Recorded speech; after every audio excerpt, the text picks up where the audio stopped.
So the concept of the real-time crime centers is really not a new concept in policing, but it is one that have evolved over the years.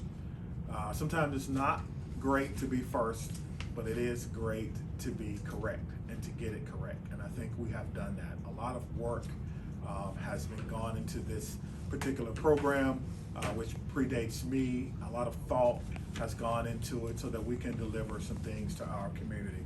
The first thing is immediate incident detection.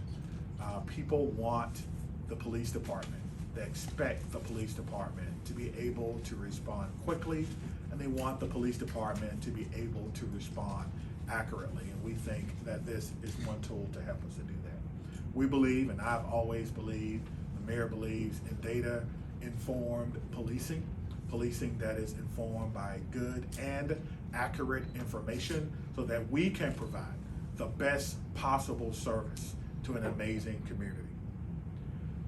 Coordination with other law enforcement, and that is the people who are out there on the street, the men and women who are working while you're sleeping, the men and women of the Seattle Police Department who go into those dark spaces and sometimes go into calls like I did many, many years ago, not knowing the full picture of what I may encounter. This, I think, will reduce some of that. You will see that in the example that we're going to see in a few minutes. And what I mean by that is being able to give more accurate information to those officers who are responding to calls that, quite frankly, may be life-threatening, to make sure that not only is our community safe, our officers, that we reduce the likelihood of having to use the use of deadly force.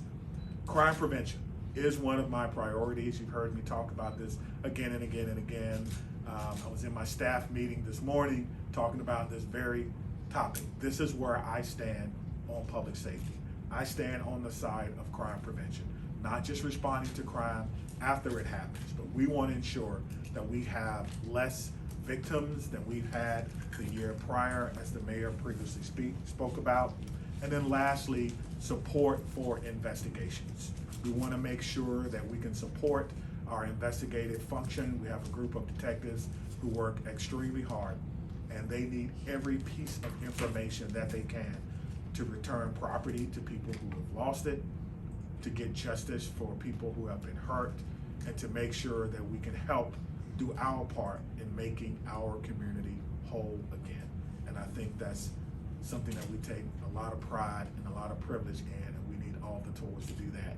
And this is one of those tools. So with that being said, Captain Britt, are you up next? Yes, sir.